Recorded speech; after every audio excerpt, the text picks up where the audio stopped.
Good evening, everyone. I welcome you all to my channel Wings of Learning. Today is the part 2 video of topic 6 Rise of Magad. I hope you watched my all last videos. Let's come to the today's topic. Last we learned Haryang dynasty. Today we are going to learn Ajashatru Konika. The tenure of Ajashatru it was 492 BC to 460 BC. Bimbisar was succeeded by his son Ajashatru after killing his father. Ajashatru ascended to the throne. Ajatashatru ने अपने पिता बिंबिसारा की हत्या करी। उसके बाद उसका राजगृह अजातशत्रु को मिला। Ajatshatu adopted a more assertive approach by assaulting his maternal uncle Parasenjit, the king of Kosala. He took full control over Kashi and shattered the earlier cordial ties. Ajatashatru ने अपने मैटरनल अंकल परासीन जीत को हराया, उन्हें बहुत ज़्यादा असॉल्ट भी किया। उसके बाद उसने काशी पर पूरा कंट्रोल ले लिया। The next target of Ajashatru assault was the Vajji Federation. According to tradition, this conflict lasted for 16 years, and the only way he was able to vanquish the Vajji was via trickery by spreading the seeds of discontent among the Vajji people. Ajatashatru का काशी के बाद next target it was Vajji federation, जिसमें उसने 16 सालों तक संघर्ष किया।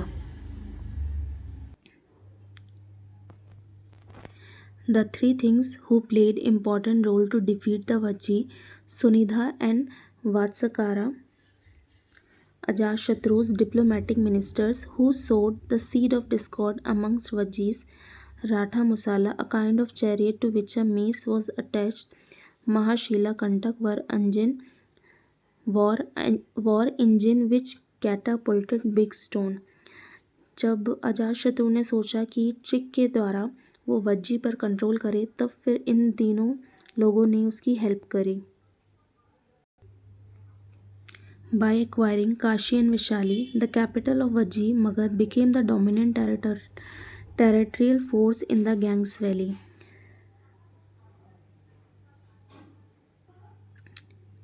काशी और वैशाली पर कंट्रोल करने के बाद मगध डोमिनेंट टेरिटरी पर फोर्स किया गया, जो कि गैंग्स वैली में था। He constructed the Rajgriha fort and the Jala Durga watch tower in the village of Patali on the banks of the gangs.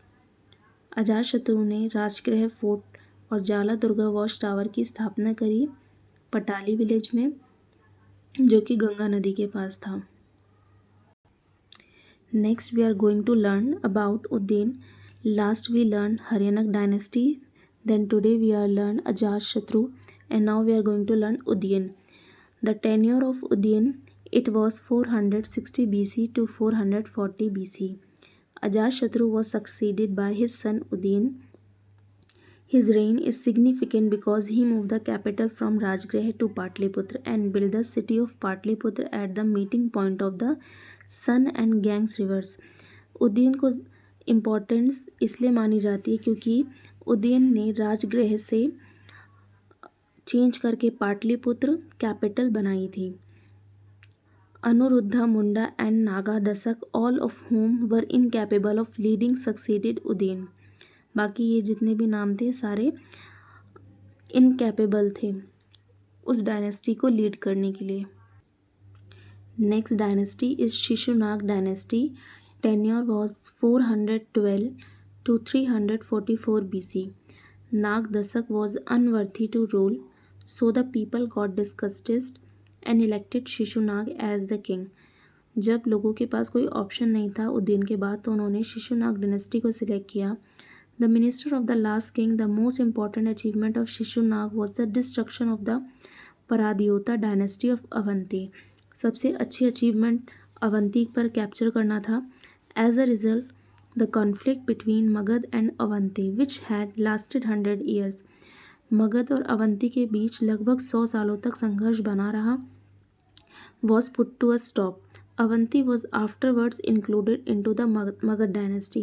फिर after that अवंती को मगध का पार्ट बनाया गया। Kalashoka Kakavarna succeeded Shishunaga. His reign was significant because at Vaishali 383 BC he called the Second Buddhist Council. जब कालाशोका ने शिशुनाग को हराया तब उसी टाइम सेकेंड बुद्धिस्ट काउंसिल भी चला। Next dynasty is it was Nanda dynasty. Tenure was 344 BC to 323 BC. Mahapadma overthrew the Shishunag dynasty and founded the Nandas, a new line of kings. Mahapadma ने Shishunaga dynasty पर जीत हासिल करी। फिर उसके बाद फिर उन्होंने नंदास की खोज करी, जिसका मीनिंग होता है a new line of kings. Mahapadma is referred to in both the Puranas and the Pali writings as Ugrasena or owner of a great army and Sarvakshatrantaka or uprooter of all Kshatriyas. इनका मतलब होता है क्षत्रियाओं का जनक। Mahapadma Ekarat is referred to in the Puranas as the lion king. All of the dynasty that ruled during the Shishunaga period appear to have been overthrown by him. He is frequently referred to as India's first empire builder, जिन्हें India का पहला empire builder भी माना जाता है। His 8 sons succeeded Mahapadma. The final one was Dhanananda, the Agrimus of Zandrims of the Greek writing, and the last king Dhanananda may be the same person. Alexander invaded northwest India in 326 BC during the rule of Dhanananda. Greek authors Curtius claimed that Dhanananda was in charge of an army that included 3,000 elephants, 2,000 chariots, 20,000 cavalry, and 2 lakh soldiers. Alexander's march to the Gangetic Valley was halted by Dhanananda's strength, which also terrorized Alexander. ये जितने भी thinkers थे, इन्होंने इनकी शक्तियों के बारे में अपनी अपनी किताबों में बताया है। Around 322 to 21 BC, the Nanda dynasty came to an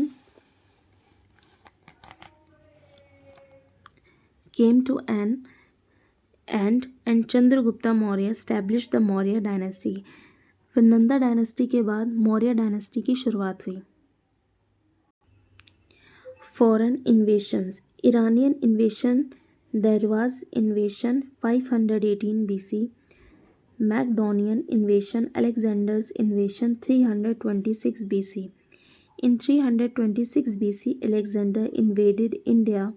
After crossing the river Indus, he advanced towards Takshila. He then challenged King Porus, ruler of the kingdom between the rivers Jhelum and Chenab. उन्होंने king porous को challenge किया। The Indians were defeated in the fierce battle of Hydaspes. Alexander captured Porus and, like the other local rulers he had defeated, allowed him to continue to govern his territory. Alexander remained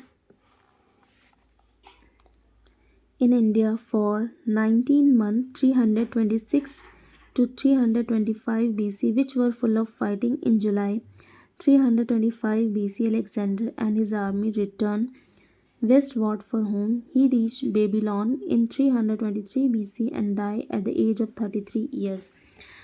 At the last 33 years में Alexander की फिर death हुई. This was about today's topic. I hope you liked my video. So please like, share and subscribe. Thank you.